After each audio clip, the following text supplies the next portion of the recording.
So how's it going, guys? So tons of wrestlers getting released today.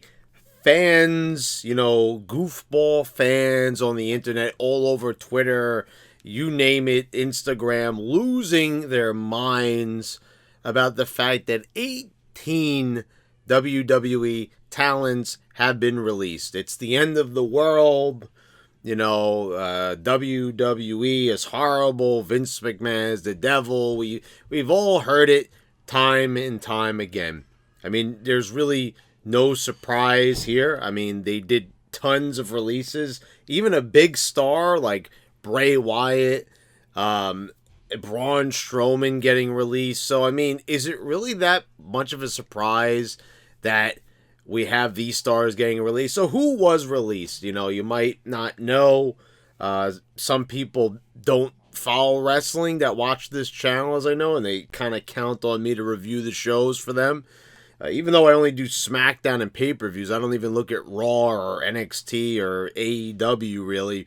But anyway, so here, figured I'd treat you guys to a little bonus video but this is big news. So like I said, I will always do a separate video if there's like big news like this, and this is pretty big news. This is a shitload of fucking wrestlers.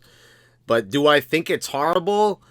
Not really. I don't see why we have to play into this outrage culture. Like, is seriously anyone there kind of doing like, the Arthur, remember that cartoon from like PBS? Like, are you really gritting your fists, like angry because some wrestlers got released that they really weren't doing anything with to begin with? And most people always complain they're not doing anything with these people anyway. So, like, do what you normally do. Tweet on Twitter. Go to AEW. What you usually do. I don't get this. You want people to be freed from the slavery of the WWE. And, when they finally are, people, like, start bitching about this. I mean, aren't you guys happy? Because now they could go to AEW, they could go to Impact, they could go to the Indies. They're now going to probably make even more money because now they're big names because they got the WWE rub, which is everything to these people. I mean, it's everything to AEW apparently, where half the roster is former WWE talent. So let's talk about these people. So we've got Keith Lee, Karrion Cross, Nia Jax among the releases. So this is from the New York Post. So we got a picture of Keith Lee here, and this guy was wrestling Randy Orton. Many people were complaining about this guy being used improperly. I'll tell you something. The guy never struck me as a big star. This is a guy that, like, is seriously overrated. Now, he's not Kenny Omega overrated. Does he have some talent? Does he move around pretty well for a big man? Yes, but this guy right here, people were honestly making him out to be like he was going to be the next Batista, the next John Cena. Like they were making like this guy is your next Randy Orton. Like he was going to be a big star for generations to come. When simply you look at Keith Lee, and he's an impressive guy, but he's kind of like one of those guys that you saw like during the Ruthless Aggression era that were there for a few years, and they were great, but like they came and they went, and they were good for when they were there, but they're not really guys that are like the best of all time, if you know what I'm saying. So anyway, who else made up this list? So we've got here's the list right down here. I'll highlight it okay, good. So that's nice and red so you guys could see it. I'll move it to the middle here. Okay, the Post confirmed the outfit is moving on from Ember Moon. Okay, well, so we'll talk about these like one by one here. I'll say a brief little blurb about each of them. So Ember Moon, okay, so this girl showed up on the roster, the main roster, and it was like, they were putting her there like every single night, and she was a big part of, the women's revolution and everything. And like, then they just put her back in NXT. It's kind of like Mandy Rose. It makes no sense at all that you have someone there like on the main roster for so long, and you're like, oh, you know what? Time to send her back down to developmental. So like in Ember Moon, you know, like first of all, what was this character? She was like this weird like werewolf vampire, and this is kind of the reason why we see Shotzi Blackheart howling, or you know, to me she sounds more like a rooster, as I talked about in my SmackDown review. You know, but so that's kind of why they were a tag team apparently. So anyway, not really a big loss there. I mean, what does Ember Moon leaving WWE have anything to really do with the future of the company? I mean, do you see any difference being made there, whether she stayed or she went? I mean, you know, it's bad for Ember Moon. You know, I mean, I'm sure she'd like to keep her job and everything, but like as far as this being a company and them using their money and paying for employees that they actually use, I mean, they're not really gaining anything from NXT. Like they said, they're actually losing money on it. They're not turning a profit from NXT.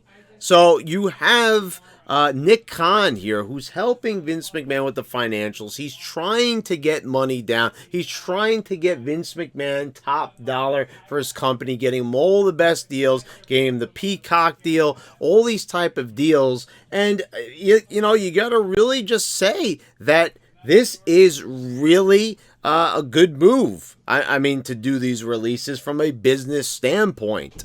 Now, of course, you know, everyone is going to see it from the perspective of like, oh, this is horrible. Oh, this is terrible. But Ember Moon, like, being released is not going to affect WWE one way or the other. If NXT is a big loss, like, well, quite frankly, they shouldn't even have it. You know, of course, they want to have some kind of developmental, but, you know, it's just, it's a loss for them, so they might as well try to keep the talent pool as small as they can.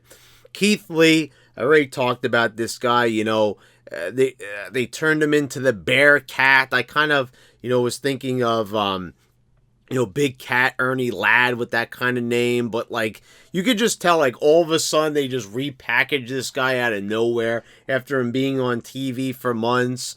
You know, when the truth of the matter is that the guy had really no character, and I get it, he's a big, you know, impressive guy, so he doesn't really need to have a character. That's all fine and well, but like I said, this Keith Lee did not have that kind of presence of one of these big monsters like Mark Henry or someone like that, where he was going to be there for years and years to come. Karrion Cross. Okay, you guys know how I feel about this. Okay, this I will say, this is one time where really, like, just about, I'm looking through this list, this is one guy, and we'll skip to the end with Scarlett Bordeaux because she's on there. All right, look, they fucked up big time with Karrion Cross. This is one thing where I kind of just don't understand.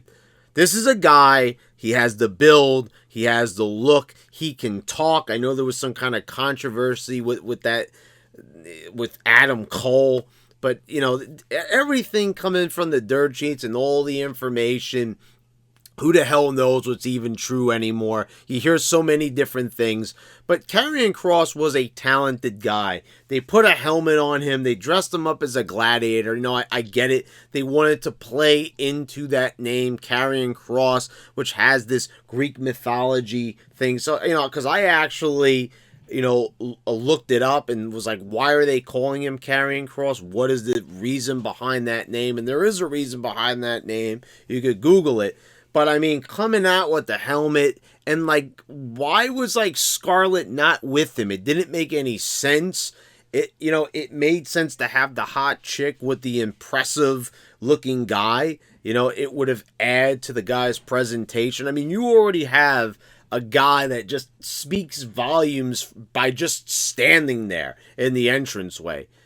This was seriously, like, in my opinion, this could have been, you know, a lot of people like to say world champions and stuff like that. Like, this guy, to me, was a main eventer. He just had the whole package on him. And you know, it's a real shame. I don't know. But I guess, they didn't have anything for him, so it's best that they just let him go and let him make money elsewhere. I'm sure he'll do just fine. I would really hate to see this guy look like a goofball in AEW, having him dress up like a Ghostbuster or some shit like that. Mia Yim. Okay, so Mia Yim, this was Keith Lee's girlfriend, I believe. And she was also in Retribution. Not really a big loss to me. I don't really care about this one way or the other. Like I said, it's kind of like a failed experiment. Not her fault, but does it affect WWE one way or another? No. Grand Metalik. This guy lasted a pretty long time due to 205 Live, so that kind of was the lasting power for that. But Grand Metalik, man, come on. Lucha House Party. It was basically a ham and egger tag team. They let them get some surprise wins, and without Kalisto there, I mean, that was like the main luchador out of the group. With him gone, what is Grand Metalik even doing there? Naya Jax. Well, you guys know I put over Naya Jax quite a few times here on this channel. She got a lot of shit from fans, but, I personally like Naya Jax. I mean, look at this face. I mean, seriously, she is one pretty girl. Now, she's big and imposing. I would have loved to see her as part of the bloodline with Roman Reigns and the Usos. I think it would have been awesome, quite frankly. And, I just generally enjoyed her. The thing is, there was a lot of things that I didn't like. Her, with the girly girl attitude. The whole Beverly Hills shtick. The fact that she was talking like Nikki Bella did not do her a lot of favors. Also, the theme song was also another thing. I'm not like most girls. Like, seriously. She should have had some, kick-ass music that was big and imposing. Something that really sounded like she was going to come out there and destroy the girl that she was going to be wrestling.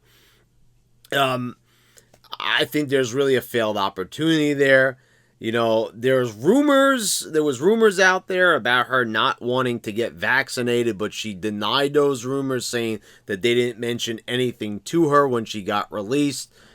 That remains to be seen. We'll see. There's a lot of information going all over the place, and that's the problem with these dirt sheets. Oh, she said this, and she said that, and, Nia Jax said, that's not true. So, where is anyone even getting that from?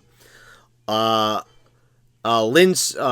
Dorado, he's same thing for Grand Metalik, another Lucha House Party guy they were doing nothing with. Rama, who? Katrina Cortez, who? Trey Baxter, never heard of him. Zeta Ramir, never heard of him. Jesse Kamea, never heard of him. B-Fab. This is really funny. They just debuted the team that she's on. And on SmackDown 2 weeks ago. They were just acting like goofballs backstage, and I gotta say, what the hell happened? Hit Row. I almost forgot their names there for a minute. So she's in there with two other guys, and I said this is basically a Bianca Belair, a more ghetto fabulous version of Bianca Belair. I mean, even her name is B-Fab, which Bianca Fab, so. And I just kind of realized that there. So it's not really a big loss, but it would have been nice to have a girl in there with the guys that kind of fits the hip-hop vibe, because, they always have a girl in a music video, and since they're supposed to be the rap guys, it kind of makes sense, but really no big loss here. You could really tell, they're from their debut week to the second week, there was such a drop-off. I can't even imagine what's going to happen tonight on SmackDown when I finally sit down and watch it. What is Hit Row even going to be on there? Is B-Fab even on there? Oh, no, it's live, so she's not going to be on there. What am I saying? Um, I always forget if it's Oni or One. I think it's Oni Lorcan. This was a 205 Live guy, an NXT guy. No big loss there. I would always see him, because I'm subscribed to WWE's YouTube channel, but like no loss here at all. Frankie Monet. I don't know. Like once again, why you wouldn't put her in the Melina role with John Morrison. It doesn't make any sense to me. Like, quite frankly, I'm a little bit surprised they hung on to Morrison. Is Morrison injured? Because I haven't even seen him. I don't watch Raw, but once again on the YouTube channel, I don't see him on there. I'm guessing he's injured. But, first of all, the name Frankie Monet, why not just call her Talia Valkyrie? Obviously that was a better name than calling her Frankie. Frankie. Like, who calls a girl that? Like, first of all, it's a stupid name. Look, she's really hot. Morrison has a beautiful wife. I don't know. Can you imagine having her come out there in the slow motion with Morrison? It would have looked great. It would have had great presentation. But, once again, is it really that big of a loss? Eva Marie. Now, they just hired her back. They just hired her back. So I don't know what this is, if they were fucking with her or what it is. I personally thought that Eva Marie could be a great heel magnet. I love the way how fans complain about her. Seriously, they did not even get a single percentage point out of the Eva Marie character that like I know she could be. They started playing off of that like when she was last there. What was it, like 2017 or something, the last time when she was having the wardrobe malfunction, all the excuses of why she couldn't wrestle. But instead they shove her in there, and this is the thing, they get rid of her, but they keep Doudrop. They get rid of Eva Marie, who's probably like, one of the hottest girls they've ever had on the roster, quite frankly. Don't ask me to rank her amongst Attitude Era and Ruthless Aggression women, but Eva Marie, man, like, seriously, unless this was, I don't think this was the decision that she and WWE came to terms on with, because, this is a big, in mass, release fest. So, yeah, I mean, we already talked about Scarlett Bordeaux. So, yeah, so there you go, guys. I mean, what more can I say? I mean, it's crazy. It's really surprising that this would happen. I really kind of don't understand, why all of a sudden they decide to get rid of Eva Marie and some of these people. Like, how do you, like, debut some of these people and then you just, like, cut the legs out from under them? I don't know. I mean, in a way, it kind of makes sense with some of these people. I guess when B-Fab came out there, they were kind of like, okay, she's just doing the Bianca thing. We already have one of that character. And, it's kind of like trimming the fat. So, in a way, some of these are surprising. Some of them are, like, completely worthless to them one way or the other. So it's like, okay, we fired some people that were just dead weight, and that's exactly what Nick Khan said. These people are dead weight, so we're gonna get rid of them, and that's exactly what he did. So I don't really see that as a bad thing. I mean, it's a bad thing, I guess, from a humanity perspective, but you gotta remember, guys, this is a business, and Nick Khan is a businessman. Vince McMahon pays him to make him top dollar. So if this is what McMahon has to do, in a private company, this is what's going to happen. And I mean, let's not pretend like a lot of these people didn't make big bucks, like Nia Jax, and everybody. And I'm sure when they go to the indies, they're going to do just fine. And the people, like I said, are outraged over this. Guys, we all know that you want them to go to AEW. You're going to be posting that on your YouTube channels, on your Twitter accounts, and everything. So, I don't really see what the point is being outraged over. WWE is evil, Vince McMahon's evil, yeah. Anyway, guys, hope you all enjoyed the video. What do you think about these releases? Let me know down in the comments. Do you think McMahon is a evil, bad man for doing that, for firing these people? Or do you think he's justified? You know, do you think it's kind of like, well, this is a business and, you know, this is what they signed up for? You know, they do have contracts and they do read them, so they kind of know beforehand.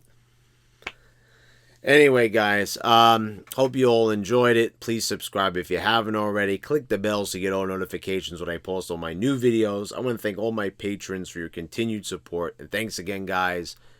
I will see you next time.